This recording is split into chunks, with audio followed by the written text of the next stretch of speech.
Hi everybody. I'm going to use this video today to show you guys how to set up your March Madness brackets. All right. We have two brackets, one for the men's, one for the women's, for the college basketball tournaments. And so I've created this little cheat sheet. It's got some screenshots and step-by-step on how to make it. And I'm also going to have these links here. So if you didn't really like the cheat sheet and you'd rather watch the video, cool. I'm going to follow you and kind of step-by-step show you what to do. All right. So I'm going to first copy this link for the men's bracket and paste that in there. All right. And so now I'm on this page here. You can see this is our school, this school year for 2021. And I'm going to hit on this create a bracket now. All right. And this is the first real thing we got to worry about is getting logged in. All right. Each ESPN account's got to have an account so we know who's who. So we can sign up. All right. We put our first name, our last name, if we can spell it right, our email address, and password. So the email address and password, you want to use the same exact one that you would normally use to log into a school Chromebook. Okay. When I use mine, it's going to tell me this one already has an account because I've done this before. All right. But you're going to sign in using the same email and password. Okay. Make sure it's the same one. That way you don't accidentally make it incorrect and switch it, and then you're not sure what the password might be. All right. But you can use the same email, same password as you would normally log into a Chromebook. Okay.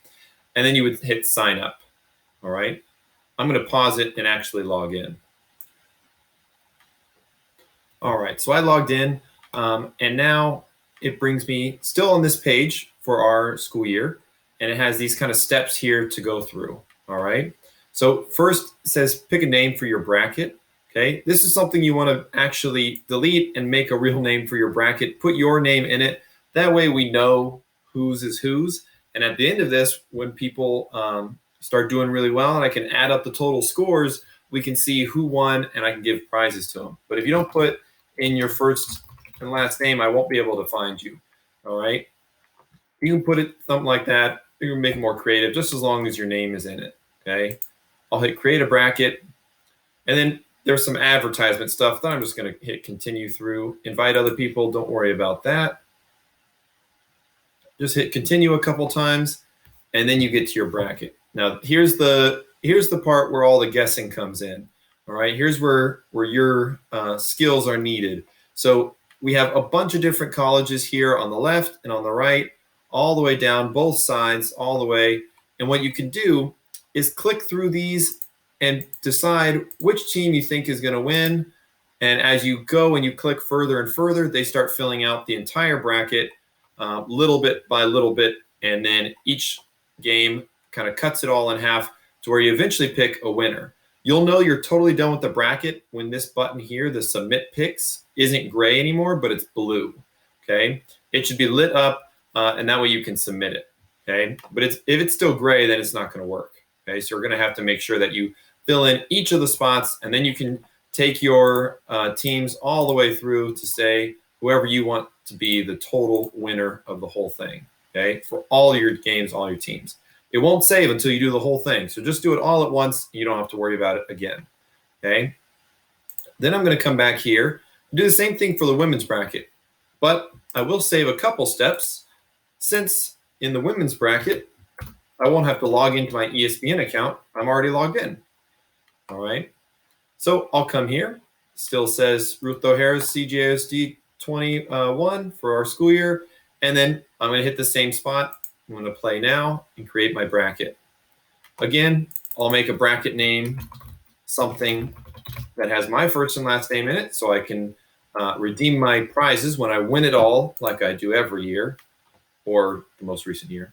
And then I'll hit continue and continue until I get to my bracket.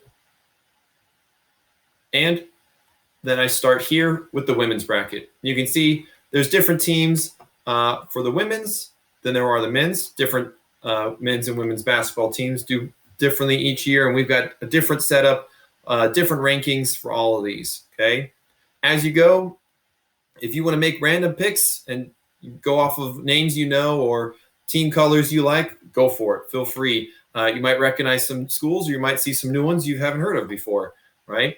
If you wanted to, you can hit the little I for more information, and it'll tell you a little bit about each school and their basketball record this season, some games they won, stuff like that, to learn a little bit more about the men's or the women's, whatever teams you want to look into a little bit more. You might have some summaries on some of the more well-known teams. All right. Again, just for the men's and for the women's, once you see that submit picks light up, you can hit that and it'll save. Right. All of this needs to be done before March 19th. That's when the first games are going to go for the men's. So those brackets need to be set and finished right before then. The women start the day after on the 20th, but try to make sure that you get them all before that. Because once the game starts, you're going to be a lot better at picking the winners. So please make sure to get it all done before the 19th. And then our whole school, teachers, students alike, will all be able to see and challenge each other on our guesses to see who did the best at predicting the national championships.